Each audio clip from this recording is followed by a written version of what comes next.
सिया कहानी उड़ान। रोज की तरह अल सुबह विनय की माँ ने बेटे को आवाज लगाई, बीनू बेटा उठ जा, तेरा टेम हो गया, देर हो गई तो रोज की बंधी सवारियां नहीं मिलेंगी। आलस मत कर, उठ जा बच्चे। रोज की तरह अल सुबह विनय की माँ ने बेटे को आवाज लगाई, बीनू बेटा उठ जा बेटे, तेरा टेम हो गया है, देर हो गई तो रोज की बंधी सवारियां नहीं मिलेंगी। आलस मत कर, उठ जा बच्चे। माँ की टेर सुनकर विनय को बड़ी चिल्लाहट हुई। भोर की गहरी नींद में एक सुहाना सपना देख रहा था। माँ की आवाज से नींद टूट गई। एक खूबसूरत सपना पूरा होते होते टूट गया। माँ की सुबह सवेरे की ये पुकार विनय को हमेशा रोष और खीज से भर देती है, जबकि सोने के पहले वह खुद माँ से कहकर सोता है कि उसे सुबह जल्दी जगा दिया करे। पर नींद में यह याद कहाँ रहता। उसने करवट बदली और उन्हीं आंखों से कलाई पर बंधी घड़ी पर नजर डाली। सचमुच उसे देर हो गई थी। वो इतनी देर तक कैसे सोता रहा। अब भाग दौड़ कर तैयार होना होगा। इस भागम भाग में कभी कभी वो दाढ़ी बनाना तक भूल जाता है।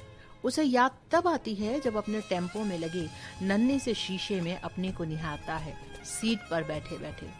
माँ की दूसरी पुकार पर उसकी निद्रा भंग हुई। कमबख्त सुबह ही तो ठीक से नींद आती है। सारी रात तो गर्मी और मच्छरों के हमलों से करवटें ही बदलता रहा। अंतिम प्रहर की ठंडी बयार तन को कितना सुख देती है। वो आलस छोड़ खटिया से उठ खड़ा हुआ। गरीब को नींद में भी ख्वाब देखने का ना तो हक है ना समय। मन उसका उठने का नहीं था, फिर भी उठना पड़ा। वो सपना देख रहा था या फिर आंखें मूंदे कल्पना कर रहा था। उसने अपने आप से प्रश्न किया, कल्पना भी स्वप्न से कम नहीं होती। कितनी भी ऊंची उड़ान भरते रहो, वो उसके कितने पास थी, इतने कि उसका स्पर्श किया जा सकता था। उसके तन की भीनी भीनी गंध उसके नासापुट में बसी उसे मदहोश कर गई थी। स्वप्न को खुली आंखों अनुभव कर रोमांचित हो उठा।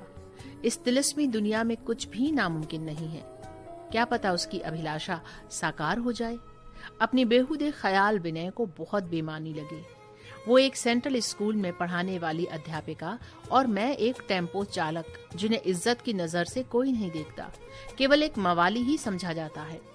उसने अपने विचारों को झटका। वो बिना सीढ़ी की छत से कॉर्निस का सहारा लेते हुए नीचे उतर आया। सिविल लाइन में ऑफिसर्स कॉलोनी के पीछे बने आउट हाउस में विगत 2 साल से रह रहा है, मात्र 500 रुपया देकर, 1.5 कमरे के किराए के घर में। किराए के पुराने घर को वो छोड़ आया है। उसे वहाँ केवल 300 देने पड़ते थे।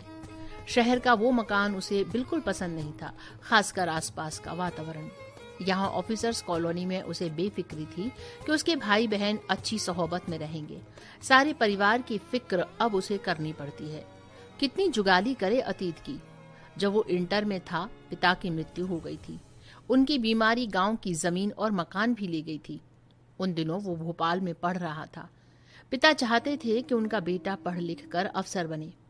इसी आकांक्षा में पिताजी हजार दुख सहकर भोपाल शहर में उसे पढ़ा रहे थे। एक दिन उसे खबर मिली कि गांव में पिताजी की तबीयत ठीक नहीं है। गांव गया तो पिता की हालत देखकर घबरा गया। भोपाल लाकर इलाज कराया, पर बीमारी थी कि बढ़ती ही जा रही थी। अनेक तरह की जांच हुई। अंत में पता चला कि उन्हें कैंसर है। इलाज के लिए गांव की जमीन और मकान बिक गया। माँ भाई बहन भी शहर आ गए। पैसा खत्म होता गया, बीमारी बढ़ती गई। एक दिन पिताजी सबको रोता बिलखता छोड़ चले गए। इन्हीं सब घटनाओं आपदाओं के कारण वो परीक्षा भी नहीं दे पाया। अफसर बनने की आकांक्षा पिताजी के साथ ही खत्म हो गई।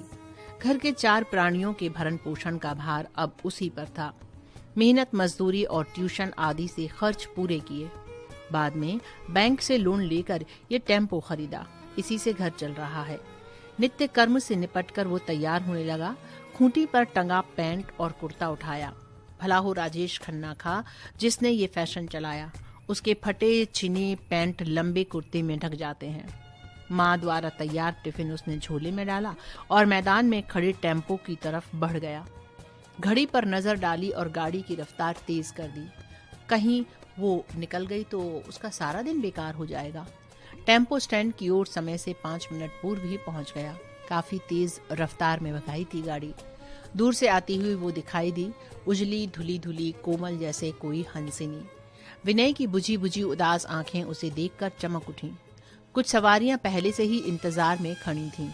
उसने सवारियां बिठाईं और गाड़ी उसके पास रोक दी। ये क्रम लगभग रोज का था। उसके आने के बाद वो अन्य सवारियों का इंतजार नहीं करता था, भले ही उसे घाटा हो। गाड़ी में लगे छोटे से शीशे में उसकी झलक देखता, शायद वो भी उसे देख रही होती। अपनत्व और स्मित हास उसके चेहरे पर अनुभव करता। बचत और काम ही उसकी जिंदगी का मकसद था, जिससे आगे कोई योजना बना सके। समस्याओं से परे भी जीवन में कुछ होता है, उसने पहले कभी सोचा ही नहीं था। याद आता है वो दिन जब वो सामने आ खड़ी हुई, घबराई सी विनीत भाव से स्कूल पहुंचाने की मौन याचना कर रही थी। वो दिन था वाहन चालकों की स्ट्राइक का। न जाने क्या था उस मौन याचना में कि उसने उसे टेम्पो में बैठने का इशारा किया और ले उड़ा गंतव्य की ओर। जोखिम से वो निपट लेगा। उस दिन से वो अपनी में अजीब सा बदलाव और तन में विचित्र सी सिहरन अनुभव करने लगा। उस दिन अनजाने में पल भर को नजर मिली तो लगा कि कुछ कह गई है उसकी नजर। ऐसा पहले कभी नहीं हुआ था। उसके जैसी अनेक सवारियों को नित्य लाता ले जाता था, पर उसके चेहरे में न जाने कैसी कशिश थी कि भुलाए नहीं भूलती थी। क्या यही प्रेम है? Love at first sight. इस लड़की ने उस पर जादू सा कर दिया था। उसका दिल दिमाग उसी के ख्यालों में खोया रहने लगा। जहन के किसी कोने से ख्याल उभरा कि ये सलोनी लड़की दुल्हन बन उसके जीवन में आ जाए।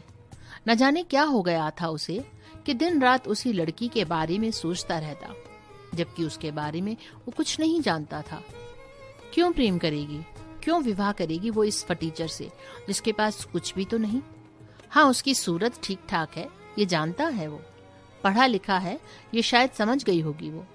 बेरोजगारी की मार में आज पढ़े लिखे युवक लक्ष्य पा ही कहाँ रहे हैं। उसका ध्यान पहली बार अपनी ओर गया। इन खस्ता हाल कपड़ों ने उसका हुलिया और भी बिगाड़ दिया है। पिछले महीने उसने अपने लिए पैंट, तेरी बहन की सलवार और कमीज तार तार हो रही है और तू अपने लिए कपड़े बनवा रहा है।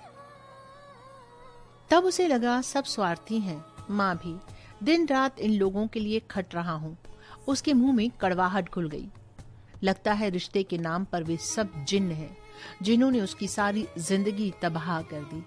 इन्हीं के लिए उसे पढ़ाई छोड़ने पड़ी, अन्यथा कहीं ट्यूशन करके पढ़ाई जारी रख सकता था। अब तो जिम्मेदारी ही उसकी जिंदगी बन गई थी। बहन भाई ऐसे कि उसकी हालत पर तरस नहीं खाते। भाई का मन पढ़ाई में नहीं लगता और आवारागर्दी करने लगा है। कई कई दिन घर से गायब रहने लगा है। बहन को सजने संवरने से फुर्सत नहीं मिलती और माँ केवल उसी से मेहनत की आशा करती है। उसकी थोड़ी सी खुशी उन्हें देखी नहीं जाती।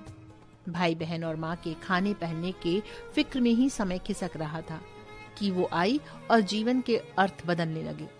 महत्वाकांक्षा पालना कोई बुरी बात नहीं, विनय ने सोचा। समय आने पर एक दिन अपनी भावनाएं उसके सामने अवश्य व्यक्त करेगा। साथ ही उसने ये भी निर्णय लिया कि वो समय निकालकर आगे की पढ़ाई करेगा, कुछ बनेगा।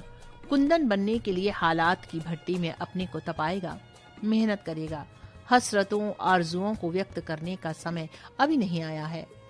स्टैंड पर पहुंचने में वो कभी लेट हो जाता, तब भी वो उसी के टेम्पो का इंतजार कर रही होती। घबराई सी, नर्वस, बार बार कलाई की घड़ी पर नजर डालती, लेकिन उसके पहुंचते ही पूरी तरह से आश्वस्त हो उठती। ऐसा वो अनुभव करता। गाड़ी रुकते ही वो अपनी सीट पर जा बैठती। उससे नजर मिलते ही धीरे से मुस्कुरा देती। इतने से ही विनय का मन हिलोरे लेने लगता। दोनों के बीच संवाद नहीं हुआ, पर एक अनजाना रिश्ता था जो सुकून देता था, उसे प्रेरणा देता था कुछ बनने की। दिन बीतते रहे, वो हर रात सुबह के इंतजार में काटता रहा। अपने को तैयार करता रहा कि मौका देखते ही उससे 2 शब्द बात करेगा। आज रोज से कुछ जल्दी अपनी गाड़ी लेकर स्टैंड की जगह उस रास्ते चल पड़ा जिस रास्ते से वो आती हुई दिखती थी। आज उसने सोच लिया था कि वे दूसरी सवारियां नहीं लेगा, साहस करेगा अपनी भावनाओं को व्यक्त करने का, उसका रुख भी जान लेगा। पर वो नहीं आई। थक कर वो घर लौट आया। उसे देख माँ हैरान हो गई। क्या हुआ बेटा, तेरी तबीयत तो ठीक है? अपनी निराशा या माँ की कैफियत पर वो क्रोध से चिल्ला पड़ा। तुम लोग मुझे जीने नहीं दोगे? जी करता है घर छोड़कर चल दूं। न जाने कहां का बोझ लाद गए पिताजी। बेटे के इस व्यवहार से माँ सन्न रह गई। क्या होता जा रहा है इसे? इन दिनों वो पहले वाला बीनू नहीं रह गया था।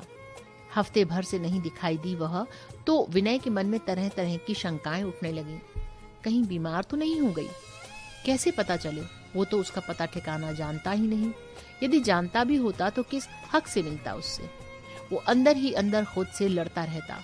सवारियां भरने के इंतजार में वो इधर उधर ताक रहा था कि वो आती हुई दिखाई दी। आज वो रोज की तरह सादगी की मूर्ति नहीं थी, दुल्हन सी सजी थी। खूब मेकअप कर रखा था उसने। देखकर उसे झटका सा लगा।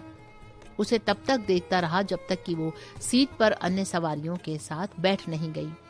गाड़ी स्टार्ट कर आदतन उसने शीशे में झांका तो दूर कहीं वो देखती नजर आई। दूसरे दिन गाड़ी सवारियों से ठसाठस भरी हुई थी। जैसे ही वो पास आती दिखाई दी, वैसे ही उसने गाड़ी स्टार्ट कर दी। पलटकर देखा तो वो गाड़ी की दिशा में देखती खड़ी थी। वो बदले की प्रतिक्रिया स्वरूप संवेदन शून्य हो उठा था। उसे अपमानित करने में वो मन का चैन खोज रहा था, मानो बदला ले लिया हो। वो नहीं समझ पा रहा था कि कैसी भावनाओं का शिकार हो रहा है। मन में उसने निर्णय कर लिया कि कल जैसा व्यवहार अब नहीं करेगा। वो पहले की तरह उसके इंतजार में गाड़ी रोके रहा। पर आज उसने जो देखा उससे उसकी दुनिया वीरान होती नजर आई। वो एक युवक के साथ स्कूटर पर उसकी कमर में हाथ डाली जाती नजर आई। वो उसके टेम्पो पर नजर डालती मुस्कुराती जा रही थी। वो मर्माहत हो गया। आज वो गाड़ी नहीं चला सकेगा। घर चला आया, लेकिन कई अगली पिछली बातें उसे याद आने लगी। उसने वे सतरंगी सपने देखे जो गरीब के मुकद्दर में नहीं आते। बस यही उससे चूक हो गई। वो तो अच्छा रहा कि उसने अपने एहसासों को शब्दों का बाना नहीं पहनाया। जो भी हो, वो इस एक तरफा प्यार को भुला नहीं पाएगा। इस अनाम रिश्ते के लिए उसने घर वालों का, माँ का कितना अपमान किया। उसे अपने पर घृणा हो आई। वो चुपचाप लेट गया, आंखें बंद करके। माथे पर शीतल स्पर्श, आंखें खुली तो सामने माँ थी। सांत्वना मिली। वो भटक गया था प्रेम के जंगल में। इंसान चाहता कुछ और है और नियति कुछ और ही करती है। स्मृतियां, यादें नहीं एक स्वप्न समझकर भूल जाना होगा। अपने दायित्व को निभाने के लिए जुट जाना होगा। नितांत सहज भाव से बोला, माँ भूख लगी है, कुछ खाने को दे। हाँ बेटा, अभी लाई। माँ की हुलास ऊंची उड़ान भरने लगी। नमस्कार।